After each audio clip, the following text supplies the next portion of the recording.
आज हम पढ़ेंगे बाल्यावस्था के बारे में। बाल्यावस्था का हमारा पिछला वीडियो एक बन चुका है, जिसमें मैंने आपको कुछ उसका परिचय भी बताया था। बाल्यावस्था कहाँ से कहाँ तक शुरू होती है और बाल्यावस्था में बच्चे का विकास कैसे होता है, उसका वीडियो आप देखना। उसमें कुछ इम्पोर्टेंट चीज़ें हुई, थोड़ा बड़ा वीडियो बन गया था वो, तो मैंने उसमें बहुत सारी चीज़ों का वर्णन किया था। आज हम पढ़ेंगे बाल्यावस्था में शारीरिक और मानसिक विकास के बारे में कि बालक का विकास शारीरिक रूप से कैसे होता है और मानसिक रूप से कैसे होता है। आपको अगर मेरे पिछले वीडियो देखने हो तो मेरे इस वीडियो के डिस्क्रिप्शन बॉक्स में इन वीडियोस के लिंक मिल जाएंगे और आप उनको देख सकते हो। और पिछले जो भी सब्जेक्ट के वीडियो बने हैं उनको आप अपने एग्जाम्स में काम में ले सकते हो। उनको देखो और मुझे कमेंट्स करके बताओ कि वो वीडियो आपको कैसे लगे।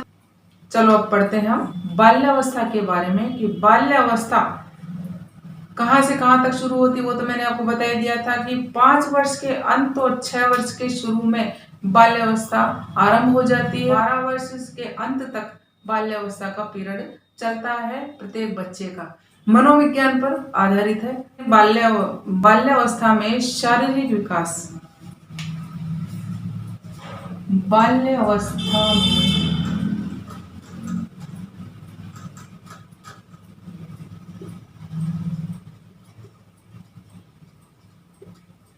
शारीरिक विकास कि बालक का शारीरिक विकास कैसे होता है। जैसे बालक बढ़ता है 5 वर्ष के बाद, तो उसमें कुछ शरीर में परिवर्तन आता है, उसकी हाइट में परिवर्तन आता है। जैसे ही बालक बाल्यावस्था में आता है उसके बाद उसके शरीर में परिवर्तन होने लग जाता है, शारीरिक रूप में उसमें लंबाई बढ़ने लग जाती है। तो बालक प्रति वर्ष बालक की 5 से 6 सेंटीमीटर शरीर की लंबाई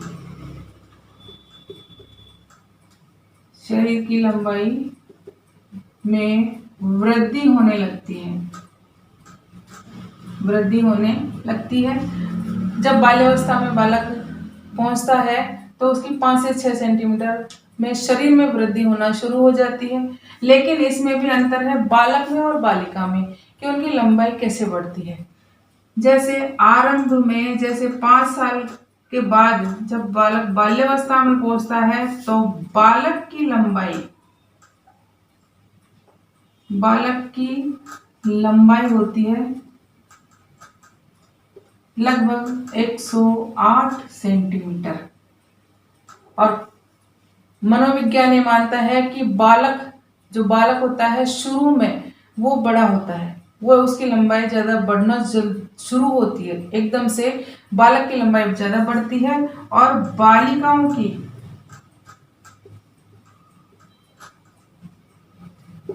बालिकाओं की लंबाई क्या होती है जब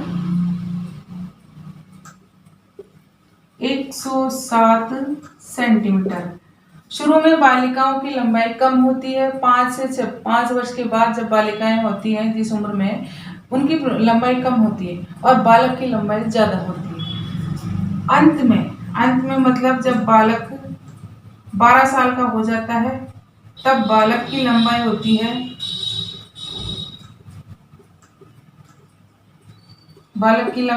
जब कितनी होती है 138.3 सेंटीमीटर और बालिका की लंबाई होती है 139.2 सेंटीमीटर। ये मनोविज्ञान के आधार पर है। जेनेटिक कारणों से तो कहते हैं माता पिता लंबे हैं तो बच्चे भी लंबे होते हैं, अगर छोटे हैं तो छोटे होते हैं, वो जेनेटिक है। लेकिन मनोविज्ञान के आधार पर जब शरीर का विकास होता है बालक का, तो वो 138.3 बालक की मानता है और बालिका की मानता है 139.2। लास्ट में बालिकाओं की लंबाई बढ़ रही है बालक से। जब 12 वर्ष का बालक होता है तो उसकी लंबाई लगभग 138.3 हो रही है, बालिकाएं ज्यादा लंबी हो रही है। बाद में जब 12 वर्ष पूरी हो जाते हैं और किशोरावस्था में पहुंचते हैं तो बालिकाओं की लंबाई तो धीरे धीरे कम होना शुरू होती है, वो वहां जाकर के रुक जाती है, लेकिन बालक की लंबाई बढ़ना शुरू हो जाती है और वो एकदम से उनकी एक अच्छी हाइट हो जाती है। तो ये है हमारे शरीर की वृद्धि जो बालक और बालिकाओं में अलग अलग रूप से देखी जाती है मनोविज्ञान के आधार पर। हृदय की धड़कन की बात करें कि हृदय की जो धड़कन होती है बाल्य अवस्था में वो होती है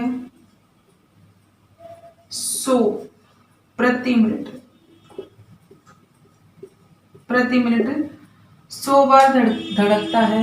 बाल्यावस्था में बालक का दिल या बालिकाओं का बालक का सेम होता है। इसमें हमने इसमें शिशुअवस्था में पढ़ा था 140 प्रति मिनट धड़कन होती थी बालक की 140 प्रति मिनट धड़कन होती थी शिशुअवस्था में बालक की।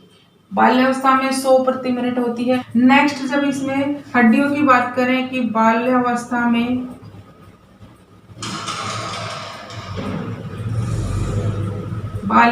में हड्डियां कितनी होती हैं बालक में, वो होती है 350 हड्डियां। 350 हड्डियां हो जाती हैं। आगे जाकर के 206 हो जाएंगी किशोरावस्था में, क्योंकि वो हड्डियां आपस में जुड़ जाती हैं और कम हो जाती हैं। इसलिए बाल्यावस्था में हड्डियों की संख्या ज्यादा होती है। सबसे ज्यादा बाल्यावस्था में हड्डियों की संख्या मानी गई है। इसके बारे में क्वेश्चन आया है कि कौन सी अवस्था में बालक की हड्डियों की संख्या ज्यादा होती है या अधिक होती है। तो ये भी एक विकास में इंपॉर्टेंट क्वेश्चन आता है। नेक्स्ट जो आती है वो है मांसपेशियों की। बाल्यावस्था में मांसपेशियों का विकास कितना होता है, लगभग 23 से 25% तक मांसपेशियों का विकास हो जाता है। बाल्यावस्था में 23 से 25% तक विकास हो जाता है मांसपेशियों का। बाकी मांसपेशियों का विकास किशोरावस्था में जाकर के होता है और किशोरावस्था के बाद तो शरीर का विकास रुक जाता है। उसके बाद किसी भी बालक में कोई विकास नहीं होता है शारीरिक रूप से, और मानसिक रूप से भी बालक डेवलप हो ही जाता है, क्योंकि 5% तो इसमें मैंने कल बताया ही था कि 5% बालक का विकास बाल्यावस्था में हो जाता है, 90% होता है हमारा शिशुअवस्था में, और 5% बाकी का जो बचा है वो किशोरावस्था में हो जाता है। तो पूर्ण रूप से मानसिक विकास किशोरावस्था में पूरा हो जाता है। ये है हमारे बालक के शारीरिक विकास का वर्णन हो गया कि बालक की लंबाई और बालिका की लंबाई में कितना फर्क है। शारीरिक विकास के बाद अब करते हैं मानसिक विकास की बात। बाल्यावस्था में मानसिक विकास।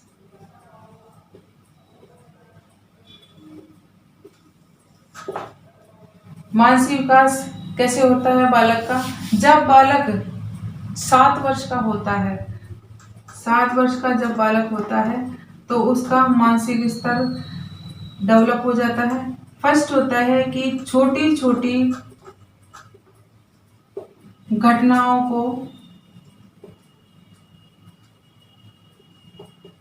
का उल्लेख करने लग जाता है। उल्लेख करने लगता है। नेक्स्ट करता है वस्तु की समानता और अंतर।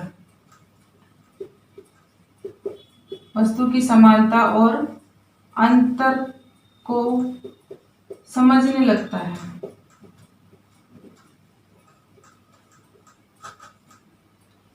बालक 7 वर्ष का होता है जब छोटी छोटी घटनाओं को याद करने लग जाता है, या याद क्या, उसके सामने अगर छोटी छोटी घटनाएं होती है तो उनको वो उल्लेख करने लग जाता है, उसका वर्णन करने लग जाता है दूसरों के सामने।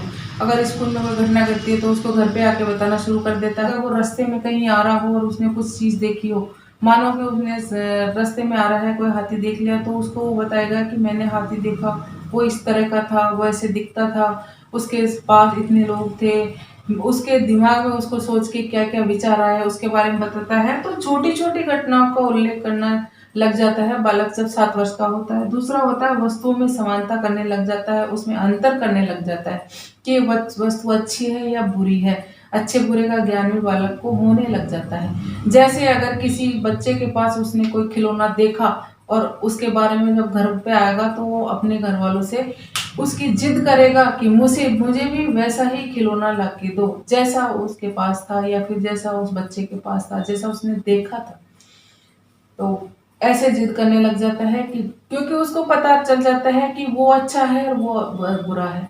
कलरों में डिफरेंस करना शुरू कर देता है, कलर के बारे में जानकारी उसको होने लगती है कि रेड कौन सा है, येलो कौन सा है, ग्रीन कौन सा है, इसके बारे में उसको पता चलता है कि ये कलर ऐसा है, तो उसकी जानकारी उसको हो जाती है। अंतर कर सकता है कि ये वो नहीं है। अगर उससे कहा जाए कि तुमने वो कलर देखा था कैसा था, वो बता सकता है वो आराम से। तो उसमें अंतर करने की क्षमता आ जाती है, उसमें समानता करने की क्षमता आ जाती है। वो आती है 7 वर्ष के अंदर। नेक्स्ट जो आती है वो है जब बालक 8 वर्ष का होता है, तब कहानियां सुनाने लगता है। कहानियां सुनाने लगता है और उन कहानियों का अर्थ, उनके प्रश्न, उसका वर्णन करने लगता है।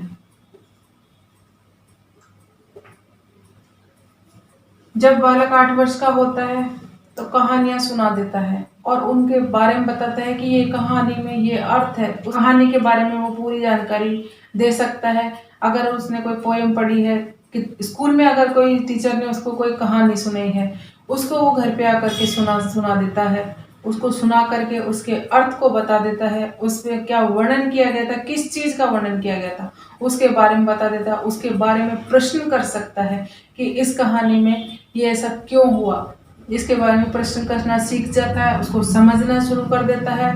जो भी कहानी का अर्थ है, उसका मोरल जो निकलता है, उसके बारे में भी वो जानना शुरू कर देता है। वो होता है 8 वर्ष की उम्र में बालक को ये सारी चीजें आने लग जाती है, समझना शुरू कर देता है हर चीज को। 9 वर्ष में बालक समय देखना शुरू कर देता है, समय के बारे में समझने आ जाता है। दिन के बारे में बता सकता है कि आज संडे है या मंडे है। दिनांक के बारे में बता सकता है आज कौन सी डेट है। और वर्ष के बारे में बता सकता है कौन सा वर्ष चल रहा है, आदि के बारे में समझने लग जाता है।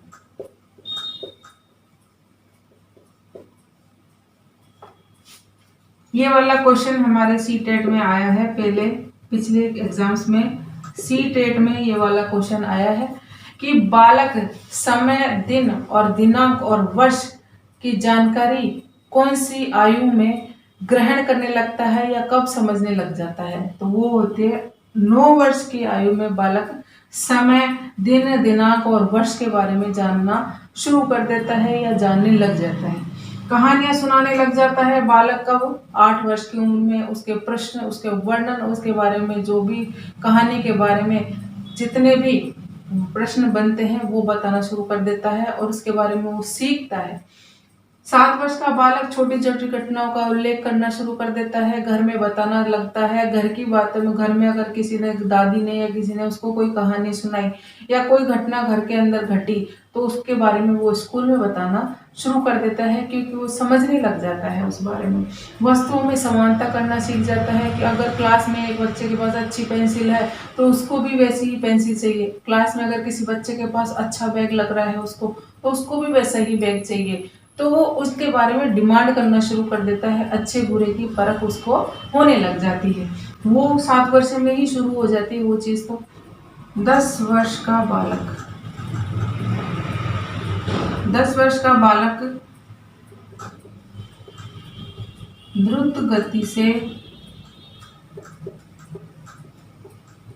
पढ़ने लग जाता है,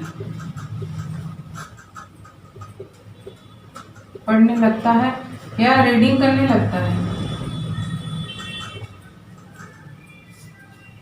10 वर्ष का बालक द्रुत गति से पढ़ने लगता है या रीडिंग करने लगता है। रीडिंग मतलब बिना रुके शब्दों को जोड़कर पढ़ना शुरू कर देता है, थ्रू आउट रीडिंग करना शुरू कर देता है। वो कब करता है? 10 वर्ष की आयु में।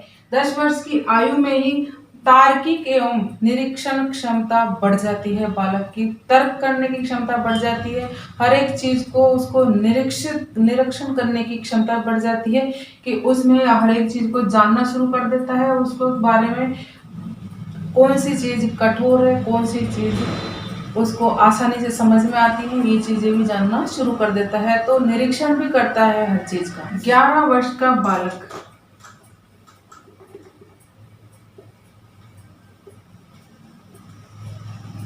कठिन शब्दों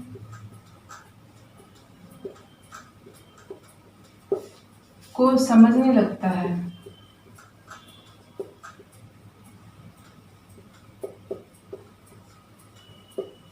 समझने लगता है, तुलना करने लगता है, अंतर करने लगता है। किसमें? विषयों में। जो उसको विषय पढ़े जाते हैं उनमें वो तुलना करने लग जाता है कि ये विषय अच्छा लगता है उसको और ये विषय अच्छा नहीं लगता है, कौन विषय उसको आसानी से समझ में आता है, कौन सा उसको नहीं आता है। उसमें अंतर करना शुरू कर देता है विषयों के बारे में, सब्जेक्ट्स के बारे में। बालक कठिन शब्दों को समझना शुरू कर देता है। जैसे सिंपल वर्ड्स तो उनको शुरू में बताए जाते हैं, लेकिन 11 वर्ष की उम्र में बालक कठिन वर्डों को भी जानना शुरू कर देता है, उनके अर्थों को समझना शुरू कर देता है। तो इसमें बालक की तुलना करने की क्षमता भी बढ़ती है और अंतर करने की क्षमता भी बढ़ती है। तुलना और अंतर तो वो पहले भी कर रहा था, 7 वर्ष की उम्र में भी तुलना और अंतर कर रहा था, लेकिन वो सिर्फ खिलौनों और बैग्स में कर सकता था और उसमें तुलना नहीं कर सकता था। लेकिन 11 वर्ष की उम्र में वो विषयों में, क्लास में, सब में, मतलब स्टडी से रिलेटेड चीजों में अंतर करना सीखता है, उनके बारे में जानना शुरू करता है, सबकी जानकारी उसको होने लग जाती है। कब होती है? 11 वर्ष की उम्र में। नेक्स्ट होती है 12 वर्ष की उम्र में बालक कार्य कारण स्थापित करना सीख जाता है। कार्य कारण स्थापित करना सीख जाता है। जिज्ञासा की प्रबल प्रवृत्ति होती है। 12 वर्ष की उम्र में जिज्ञासा की प्रवृत्ति प्रबल होती है और यह प्रवृत्ति छोटे बच्चे में भी होती है, लेकिन 12 वर्ष की उम्र का जो बच्चा होता है उसमें हर एक चीज को जानने की इच्छा और भी बढ़ जाती है। जिज्ञासा प्रवृत्ति शैक्षिक रूप से या विद्यालय में अगर ये क्वेश्चन आता है कि शैक्षिक रूप से बालक में जिज्ञासा प्रवृत्ति कौन सी उम्र में या कौन सी आयु में होती है, वो होती है 12 वर्ष की उम्र में। विषयों के बारे में जानना और तुलना करना कब सीखता है? 11 वर्ष की उम्र में। बालक रीडिंग करना या द्रुत गति से पढ़ना कब सीख जाता है? वो होता है 11 वर्ष की उम्र में। इस टाइप के क्वेश्चन बनते हैं हमारे बाल विकास के जो भी एग्जाम होती है हमारे टीचर की, उसमें या फिर टेट एग्जाम्स में इस तरह के क्वेश्चन बनते हैं। उम्र पूछी जाती है या फिर कभी कभी 10 वर्ष का बालक कौन कौन से कार्य कर सकता है, इस टाइप के क्वेश्चन भी पूछ सकते हैं। इसलिए ये चीजें हमारे सब्जेक्ट में आती हैं, टीचर के एग्जाम्स में आती है और सीटेट या टेट जो भी स्टेट की एग्जाम्स होती है उनमें भी ये क्वेश्चन आते हैं। और इनमें कंफ्यूजन भी होता है क्योंकि मिली-जुली चीजें होती है, तुलना करना, विषयों के बारे में जानना और उनमें कंपैरिजन करना, वो सारी चीजें इसी में आ जाती है।